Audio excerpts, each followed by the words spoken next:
Hi all, welcome to Chandu daily vlogs. ಇದು ಬಂದು Friday vlog ಆಗಿರುತ್ತೆ. ಇನ್ನು ಮಧ್ಯಾಹ್ನ ವ್ಲಾಗ್ನ ಸ್ಟಾರ್ಟ್ ಮಾಡ್ತಾಯಿದ್ದೀನಿ. ಮಧ್ಯಾಹ್ನ ಅಂದರೆ ಈಗ ಟೈಮು 11:30 ಸಮಥಿಂಗ್ ಆಗಿದೆ. ನಾನು ಇಲ್ಲಿಗೆ ಬರೋ ಅಷ್ಟರಲ್ಲಿ ಎಲ್ಲರೂ ಅವ್ರವ್ರ ಕೆಲಸದಲ್ಲಿ ಬ್ಯುಸಿ ಇದ್ದರು. ಸರಿ, ಬಂದ ತಕ್ಷಣ ಗೋಡೌನ್ ಕಡೆ ಕಳಿಸಿದ್ರು. ಸರಿ ಅಂತ ಹೇಳಿ ಗಾಡಿ ಎತ್ಕೊಂಡು ಗೋಡೌನ್ ಕಡೆ ಬಂದೆ. ಇಲ್ಲಿ ಬಂದು ಯೂನಿಫಾರ್ಮ್ ಮತ್ತು ಬ್ಯಾನರ್ ಎಲ್ಲ ಎತ್ಕೊಂಡು ಮತ್ತೆ ಮಾರ್ಕೆಟ್ ಕಡೆ ಬಂದೆ. ಇಲ್ಲಿ ಬಂದು ಬೇಕಾಗಿರೋಂಥ ಸೊಪ್ಪುಗಳನ್ನೆಲ್ಲ ತೊಗೊಂಡು ವಾಪಸ್ ಚೌಟ್ರಿಗೇ ಬಂದೆ. ಇನ್ನು ಇಲ್ಲಿ ಬರೋ ಅಷ್ಟರಲ್ಲಿ ಮಧ್ಯಾಹ್ನ ಆಗಿತ್ತು. ಸೊ ಮಧ್ಯಾಹ್ನ ಊಟಕ್ಕೆ ಅಂತ ಮಾವಿನಕಾಯಿ ಚಿತ್ರಾನ್ನ ಜೊತೆಗೆ ಇದು ಇನ್ಸ್ಟಂಟ್ ಮ್ಯಾಂಗೋ ಪಿಕಲ್. ಆ್ಯಕ್ಚುಲಿ ಇದಂತೂ ಟೇಸ್ಟ್ ಸಖತ್ತಾಗಿರುತ್ತೆ. ನನಗಂತೂ ಆಲ್ ಟೈಮ್ ಫೇವ್ರೇಟ್ ಅಂತಲೇ ಹೇಳ್ಬೋದು. ಇದು ನನಗೆ ಸಿಕ್ಕಾಪಟ್ಟೆ ಇಷ್ಟ. ಇನ್ಸ್ಟೆಂಟಾಗಿ ಮಾಡ್ತಾರೆ. ಸೊ ಇವರೆಲ್ಲ ಇದನ್ನು ರೆಡಿ ಮಾಡೋ ಅಷ್ಟರಲ್ಲಿ ಒಳಗೆ ನೈಟ್ ಊಟಕ್ಕೆ ಅಂತ ಹೇಳಿ ಹೋಳಿಗೆ ಇತ್ತು, ಅಂದರೆ ಬೇಳೆ ಹೋಳಿಗೆ ಇತ್ತು. ಅದ್ರದ್ದು ಇದು ಮೈದಾ ಹಿಟ್ಟಿಂದು ಕನಕ ರೆಡಿ ಮಾಡಿ ಇಟ್ಕೋತಾಯಿದ್ರು. ಇದನ್ನೆಲ್ಲ ನೋಡ್ತಾಯಿದ್ದೆ. ಸರಿ ಅಂತ ಹೇಳಿ ಇನ್ನೂ ಐಟಮ್ಸ್ ಬೇಕಂತ ಕಳಿಸಿದ್ರು. ಮತ್ತು ಡಿಮಾರ್ಟ್ ಕಡೆ ಬಂದೆ ಐಟಮ್ ಎಲ್ಲ ತೊಗೊಂಡೋಗ್ಲಿಕ್ಕೆ ಅಂತ. ಇಲ್ಲಿ ಬಂದು ಬೇಕಾಗಿರೋದನ್ನೆಲ್ಲ ಎತ್ಕೊಂಡು ನಾನು ವಾಪಸ್ ಚೌಟ್ರಿಗೆ ಬಂದೆ. ನಾನು ಬರೋ ಅಷ್ಟರಲ್ಲಿ ಹೋಳಿಗೆ ಎಲ್ಲ ರೆಡಿಯಾಗಿತ್ತು. ಇನ್ನು ಬೇಬಿ ಪೊಟ್ಯಾಟೋಸ್ನ ಕೊತ್ತ ಕುದಿಸ್ತಿದ್ರು. ಈ ಥರ ಸಿಪ್ಪೆ ತೆಗ್ದು ಬಿಸಾಕ್ತಾಯಿದ್ರು. ಯಾಕಂತ ಕೇಳಿದೆ. ಆಮೇಲೆ ನೋಡಿದ್ರೆ ಕಲರ್ಫುಲ್ಲಾಗಿ ಗ್ರೇವಿ ರೆಡಿಯಾಗಿತ್ತು. ಇದಕ್ಕೇ ಅದು ಅಂತ ಹೇಳಿದ್ರು. ಆಮೇಲೆ ಮ್ಯಾಗಿ ಕಟ್ಲೆಟ್ ಇತ್ತು. ಆ್ಯಕ್ಚುಲಿ ಮಾಮೂಲಿ ಕಟ್ಲೆಟ್ ಬೇಯಿಸಿರುತ್ತಲ್ಲ, ಅದನ್ನು ಮ್ಯಾಗಿನಲ್ಲಿ ಡಿಪ್ ಮಾಡಿಬಿಟ್ಟು ಆಯಿಲಲ್ಲಿ ಡೀಪ್ ಫ್ರೈ ಮಾಡಿಕೊಟ್ರು ಟೇಸ್ಟ್ ಮಾಡಲಿಕ್ಕೆ ಅಂತ. ಟೇಸ್ಟ್ ಅಂತೂ ಚೆನ್ನಾಗಿತ್ತು. ಅದನ್ನು ಟೇಸ್ಟ್ ಮಾಡ್ತಿದ್ದೆ. ಮತ್ತು ಸಂಜೆ ಆಗಿತ್ತು ಅಂತ ಹೇಳಿ ಹಾಲು ತರಲಿಕ್ಕೆ ಕೂಡ ಕಳಿಸಿದ್ರು. ಸರಿ ಅಂತ ಹಾಲು ತಂದು ಕೊಟ್ಟೆ. ಅಲ್ಲೇ ನಿಂತ್ಕೊಂಡು ವಿಡಿಯೋ ಮಾಡ್ತಿದ್ದೆ. ಫಸ್ಟ್ ನನಗೆ ಟೀ ಕೊಟ್ಟರು. ಸರಿ ಅಂತ ಹೇಳ್ಬಿಟ್ಟು ಕುಡ್ದು ಆಚೆ ಬಂದೆ.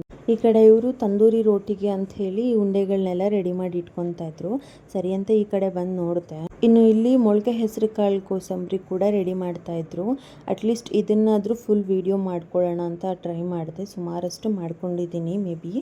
ಇನ್ನು ಉಪ್ಪು ಕರಗಲಿ ಅಂತ ಹುಳಿ ಜೊತೆಗೆ ಮಿಕ್ಸ್ ಮಾಡ್ಕೋತಾಯಿದ್ರು. ಹಾಗೆ ಇದಕ್ಕೆ ಬೇಕಾಗಿರೋದು ಹಸಿಮೆಣ್ಸಿನ್ಕಾಯಿ ಪೇಸ್ಟು, ಕೊತ್ತಂಬರಿ ಸೊಪ್ಪು ಮತ್ತು ಕಾಯಿ ತುರಿ, ಹಾಗೆ ದಾಳಿಂಬೆ ಮತ್ತು ಕ್ಯಾರೆಟ್ ತುರಿ. ಇಷ್ಟನ್ನೆಲ್ಲ ಮಿಕ್ಸ್ ಮಾಡಿದ್ರು. ಇದು ಆ್ಯಕ್ಚುಲಿ ಲಾಸ್ಟಿಗೆ ಮಾಡ್ತಾರೆ ಇದನ್ನ. ಈಗ ಆಲ್ರೆಡಿ ಎಲ್ಲ ಐಟಮ್ ರೆಡಿ ಆಗಿಬಿಟ್ಟಿದೆ. ಇದೊಂದು ಲಾಸ್ಟಿಗೆ ಮಾಡಲಿಕ್ಕೆ ಅಂತ ಇಟ್ಟಿದ್ರು. ಸೊ ಇದೆಲ್ಲ ಮಿಕ್ಸಪ್ ಆದಮೇಲೆ ಆಚೆ ಬಂದು ನೋಡಿದೆ. ಆಚೆ ದೋಸೆ ಕೂಡ ಹಾಕ್ಲಿಕ್ಕೆ ಸ್ಟಾರ್ಟ್ ಮಾಡಿದರು. ಆಲ್ರೆಡಿ ಟೈಮ್ ಆಗಿತ್ತು, ಇನ್ನೇನು ಊಟ ಸ್ಟಾರ್ಟ್ ಆಗುತ್ತೆ ಅಂತ ಹೇಳಿ ಸ್ಟಾಕ್ ಮಾಡಲಿಕ್ಕೆ ಹೇಳಿದರು. ಹಾಗಾಗಿ ಅವರು ಕೂಡ ದೋಸೆ ಹಾಕ್ಲಿಕ್ಕೆ ಸ್ಟಾರ್ಟ್ ಮಾಡಿದರು. ಚೆನ್ನಾಗಿ ಬರ್ತಾಯಿತ್ತು ದೋಸೆ ಎಲ್ಲ ಕ್ರಿಸ್ಪಿಯಾಗಿ. ಹಾಗೆ ಪಕ್ಕದಲ್ಲೇ ತಂದೂರಿ ರೋಟಿ ಕೂಡ ಮಾಡ್ತಾಯಿದ್ರು. ಸರಿ, ಎರಡೂ ವೀಡಿಯೋ ಮಾಡ್ಕೊಳ್ಳೋಣ ಅಂತ ಹೇಳಿಬಿಟ್ಟು ಆಚೆ ಬಂದೆ. ಇನ್ನು ಇದನ್ನು ನೋಡ್ತಾ ಇದ್ದೆ. ಹಾಗೆ ಇಲ್ಲೂ ಸ್ಟಾರ್ಟ್ ಆಯಿತು ಅಂತ ಹೇಳಿ ಈ ಕಡೆ ವಿಡಿಯೋ ಮಾಡ್ಕೋತಿದ್ದೆ. ಅವರಂತೂ ಚೆನ್ನಾಗಿ ಮಾಡ್ತಾಯಿದ್ರು ತಂದೂರಿ ರೋಟಿ. ಆ್ಯಕ್ಚುಲಿ ಟೇಸ್ಟ್ ಚೆನ್ನಾಗೇ ಇತ್ತು. ಸೊ ಇವರು ಇದನ್ನೆಲ್ಲ ಮಾಡ್ತಾಯಿದ್ರು. ಇನ್ನು ಡೈನಿಂಗ್ ಹಾಲ್ ಕಡೆ ಬಂದರೆ ಆಗಿರೋ ಐಟಮ್ನೆಲ್ಲ ಜೋಡಿಸಿ ಇಡ್ತಾಯಿದ್ರು ಟೇಬಲ್ ಮೇಲೆ. ಸೊ ಅದನ್ನು ವೀಡಿಯೋ ಮಾಡ್ಕೊಳ್ಳೋಣ ಅಂತ ಒಳಗೆ ಬಂದೆ. ನೋಡಿದ್ರೆ ಡೈನಿಂಗ್ ಹಾಲ್ ತುಂಬ ಜನ ಇದ್ದರು.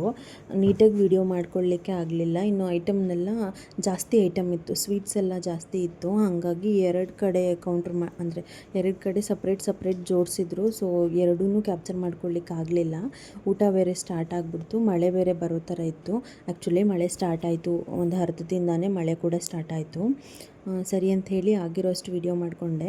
ಮತ್ತು ಸ್ವೀಟ್ಸ್ ಎಲ್ಲ ಕಮ್ಮಿ ಇತ್ತು ಅಂತ ಹೇಳಿ ಪ್ಯಾಕ್ ಮಾಡ್ಲಿಕ್ಕೆ ಬಿಟ್ಟರು, ಅಂದರೆ ಬೌಲ್ಗೆ ಹಾಕ್ಲಿಕ್ಕೆ ಬಿಟ್ಟರು. ಸರಿ ಅಂತ ಹೇಳಿ ನಾನೇ ಕೂತು ಬೌಲ್ಗೆ ಹಾಕ್ತಿದ್ದೆ. ಇದನ್ನೆಲ್ಲ ಮುಗಿಸೋ ಅಷ್ಟರಲ್ಲಿ ಆಲ್ಮೋಸ್ಟ್ 10:30 ಆಯಿತು. ಇದೆಲ್ಲ ಮುಗಿಯೋ ಅಷ್ಟರಲ್ಲಿ ಆವಾಗ ಜನ ಕೂಡ ಕಮ್ಮಿ ಆದರು. ಸರಿ ಅಂತ ಈ ಕೆಲಸ ಎಲ್ಲ ಮುಗಿಸ್ಬಿಟ್ಟು ನಾನು ಕೂಡ ಊಟ ಮಾಡ್ಕೊಂಡು ಮನೆ ಕಡೆ ಹೊರಟೆ. ಈಗ ಟೈಮ್ ಆಗಿತ್ತು. ಇವತ್ತಿನ ವ್ಲಾಗ್ ಇಷ್ಟೇ. ವಿಡಿಯೋ ಇಷ್ಟ ಆಗಿದ್ರೆ ಲೈಕ್ ಮಾಡಿ. Thank you for watching. ಹಾಗೆ ಯಾರೆಲ್ಲ ಚಾನಲ್ನ ಸಬ್ಸ್ಕ್ರೈಬ್ ಮಾಡ್ಕೊಂಡಿದ್ದೀರಾ, ವೀಡಿಯೋಸ್ನ ನೋಡ್ತಾ ಇದ್ದೀರಾ, ಸಬ್ಸ್ಕ್ರೈಬ್ ಮಾಡ್ಕೊಂಡು ಕೂಡ ವೀಡಿಯೋಸ್ನ ನೋಡಿ.